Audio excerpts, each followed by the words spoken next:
So a lot of these places, a lot of these kinds of places of old towns, you could see a pig right over here that these children are petting, and that's more of a marketing ploy for people to come and buy their pork products. Okay, everyone, so we're still here walking around. And in my last video, I forgot to mention that I'm actually in a very touristy area. So this is a scene that you would see in somewhere with very touristy kind of characteristics. Okay, this guy is just casually making some barbecue on his bike. This is the first time I've seen something like that in China. Usually it's not on a bike, but on a three-wheeler, but that's pretty interesting. I wonder if anyone's gonna buy his barbecue. So we're still walking around on this street during dinner time, and as you can see up above, there's a lot of flashing lights, a lot of bright lights, and something I have to talk about is what this lady is wearing right here. Okay, so it's usually the case when Chinese people are visiting some touristy kind of area, especially a place that has minorities or Chinese minority groups. They will go to some stalls on the side of the road and they will actually, dress in the traditional costumes of these minority groups and take pictures. They have special photographers who will take very beautiful pictures of them in some certain landscape. And this is a big trend in China, especially with tourism, where people will go to these places and dress in these costumes and they think it's so beautiful and so wonderful, so fabulous to be dressing in some other kind of people's traditional costumes. And I think that's such a interesting take. Pretty much just taking a photograph to remember the memory of dressing in some beautiful costume that belongs to a different culture. But I digress. And as you can see, there's people just sitting at these tables by the river with their families and eating meals with usually a couple of different dishes. So when you eat together in a family setting, you'll order a number of different dishes. So usually maybe three or four, and you'll all share together. Something I have to talk about right here is this guy trying to sell this product called Indu Fabing, which literally means Indian fat bread or flat bread. It's like this fried bread pastry that Chinese people recognize as kind of like a naan or a paratha, if you know what that is. And the point with this is people will come to your table with like a bunch of different kinds of snacks, especially if you're eating at a very public and outdoor place like this, and they will offer to sell you these snacks like right on the spot that you can eat with your meal. So you never know when somebody's gonna come around with some kind of snack or offer to you. So if you really want to know how Chinese people enjoy life, probably the way most people enjoy their life is by visiting these tourist places, these tourism locations throughout China.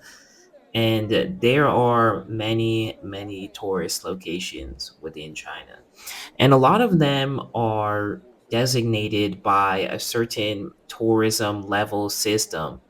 So they have to do with like A's, like the top level tourism location is like 5A, and a little bit under that is 4A.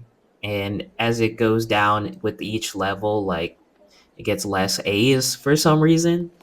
And so in these top level tourist areas, you will find a lot of Chinese people enjoying their life. And usually these places are located in foresty, outdoor, wilderness kinds of areas because that's what Chinese people do. They like to visit these places to escape the city. A lot of these people are city dwellers. They live in cities because of the rapid development of urban populations in China within the last couple of decades. So they come out to visit these tourist areas that are graded according to their importance, or how nice they are or how renovated they are. And you can see there's a lot of details, a lot of things that will determine what kind of tourist area it is. This particularly is a 5A tourist area, which must mean that it's a pretty high level tourist area for a lot of Chinese people, not only in this area of China, but also across China will come to visit. And this is why during holidays in China, they call it Ren Shan Ren Hai, which literally means people mountain and people sea. And this has to do with the mass migration of Chinese people going to tourist areas and tourist sites around the country, taking public transportation, taking planes and high speed trains to visit these areas. And it is not a very comfortable, not a very flowing thing, as you see, like this beautiful canal right here that is coming from the dam I showed in the last video.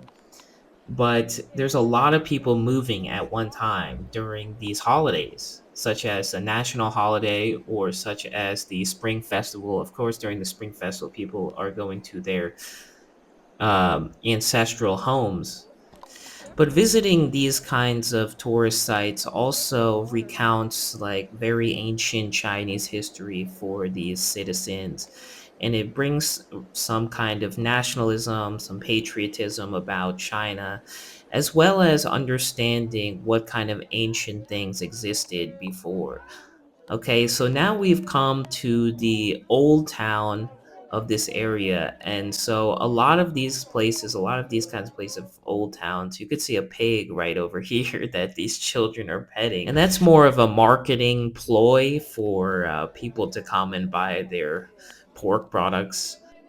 So yeah, we're walking through this old town and let's see what we can find. You know, there's a lot of different kinds of stores selling different products. And these are the kinds of products that you'll find in these old town areas. And a lot of these old town areas actually sell a lot of the same stuff depending on where you are. And I'll talk a little bit more about this, but as you can see, we saw some fresh fruit vendors,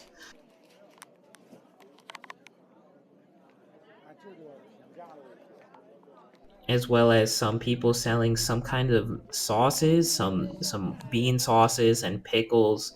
This is quite common to buy.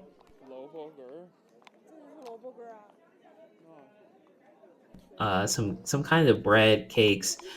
These are some bings. Okay, actually quite delicious. They put it into this oven that's like a hole. Here's some durian juice, maybe, or some durian pastries. Durian is quite popular in China as well. You can buy durian in a lot of places. Here's like an old kind of antique shop with a lot of wooden antiques, including bracelets and necklaces and statues. A lot of things you can buy.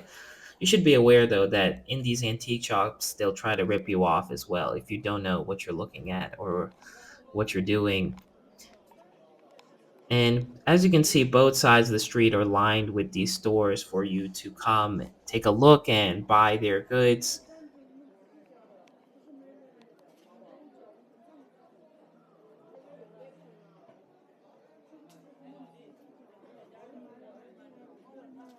So we're going to step into this shop. This one has a lot of stuff as well. This is supposed to be some jade bracelets that are quite popular with Chinese women. A lot of them are wearing these jade bracelets, but you got to know what is quality. Got to trust the quality to know for sure if you want it. Here are some interesting stones. Maybe they've been taken out of the river, but they all have some textures and colors that make them quite fascinating to look at and to hold. Here are some more bracelets, some beads where you can make your own bracelets. That's a popular thing to do, to make a bracelet for somebody and give it to them as a gift, as a souvenir.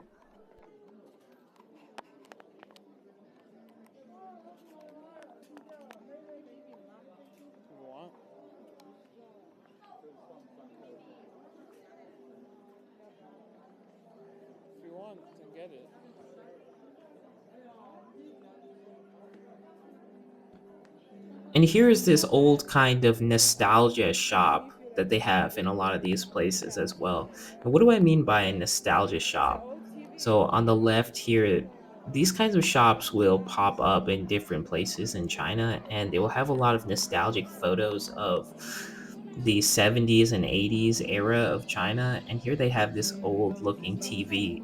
And on the TV, they have one of the most popular television dramas that have existed in China, which is A Journey to the West, which is a story about the monkey god Sun Wukong protecting this priest to find Buddhism in the West or going into India, right? And all this stuff inside that shop is like very nostalgic stuff from like the 70s and 80s, like candy, like food products, and other stuff. Stuff that will remind you of what China was like even a couple of decades ago. But China now is totally different.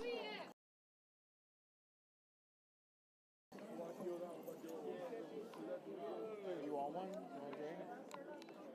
Get a price one. So here's a clothing store that sells traditional Chinese dresses called Chi Pao. And these dresses are known for their short sleeve styles. So if you like this tour I'm giving you, this information I'm sharing, then subscribe to my channel and I'll see you in the next video.